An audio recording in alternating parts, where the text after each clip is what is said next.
Let's get back to the reckless renewables push, an ongoing controversy we've focused on for the past couple of years on this program.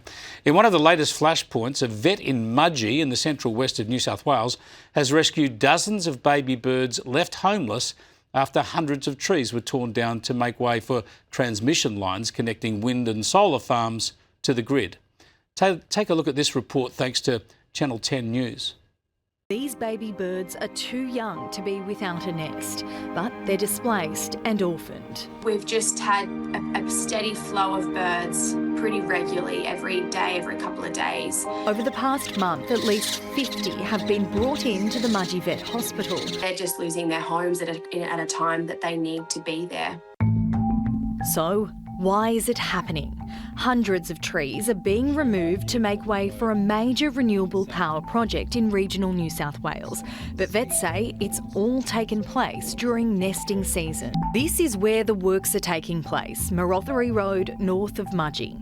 The dirt road will one day lead to an energy hub, connecting power from nearby wind and solar projects inside the Central West Arana Renewable Energy Zone. In the process of widening the road, more than 600 trees have been removed.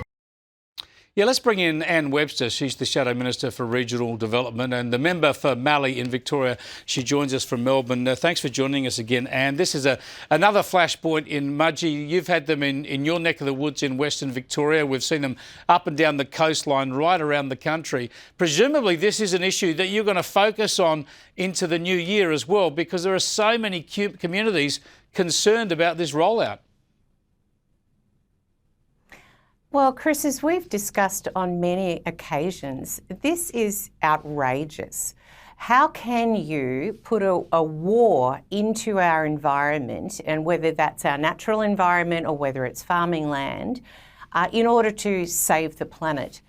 It makes no sense. And when you have birds, when you have all kinds of fauna and flora being destroyed to put up an industrial size, look, it's going to be a wasteland in the future, is my concern, with our reses throughout New South Wales and Victoria.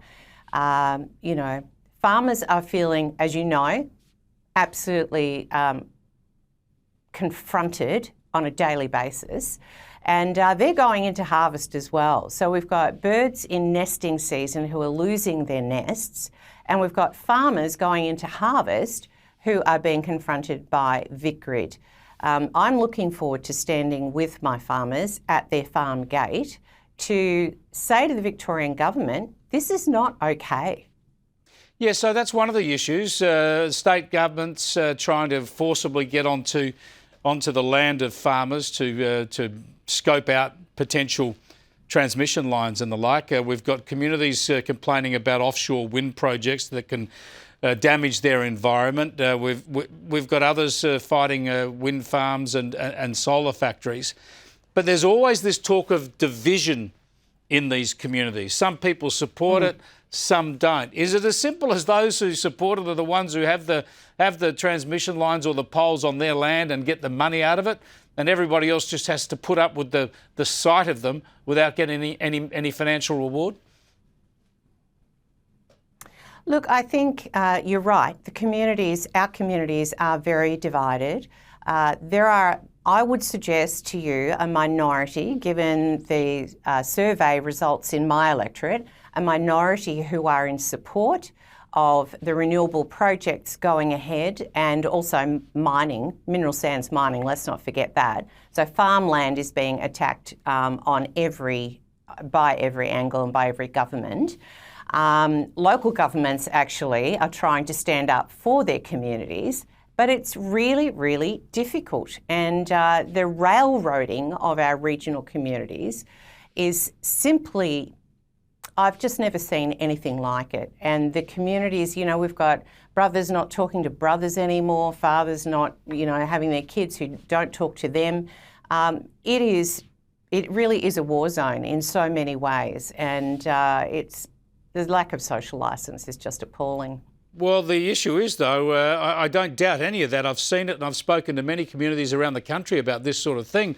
But there's no alternative at the moment. Labor are just saying this is the only way that they know to get more energy into the system. They're not abiding any other approach. So we're locked into this process for many years to come, aren't we? And governments are going to win in the end. They're going to trample over the rights of landowners. Well, you know, we're facing a new era. I find it very interesting that AEMO's latest report says, well, actually, coal is going to remain in the system until 2049. What comes next? 2050, net zero. I don't buy what the government and their agencies are telling us as Australians. I think there is a general sense amongst us as Australians, you were talking about our culture before, that we have a, you know, she'll be right, mate. But it's not going to be okay. No, it's and our regional communities, our food security, all of those things are at risk, and we need to wake up to ourselves. We sure do. We sure do. Just before I let you go, and your thoughts on this social media ban. Overwhelming public support for this, even if people are worried, a little sceptical about how it's going to be implemented. Yeah, absolutely. And look, the government have given us the list of so far of those banned big tech companies. But, you know, we've got TikTok apparently have developed Lemonade, and we've got Yope and others. How many more platforms will be actually banned? And what kind of implementation strategy has the government got? You know, if we look at the energy rollout, I have no faith whatsoever that this government can achieve what it wants to achieve. We know that in European countries, specific European countries, there are slightly different bans. My suspicion is that Australia, this Labor government, has really tried to just get out on the front foot and say, oh, we're doing it really well for all under 16s. And what is the actual implementation? We don't know. And I can tell you right now that the opposition has a very good eyesight on how it's being implemented. Well, good. We've got to follow that, and I think everybody supports the aims of this, but whether this is the right way to do it or not, time will tell. We'll know pretty soon, I think. Thanks for joining us, Anne. I appreciate it.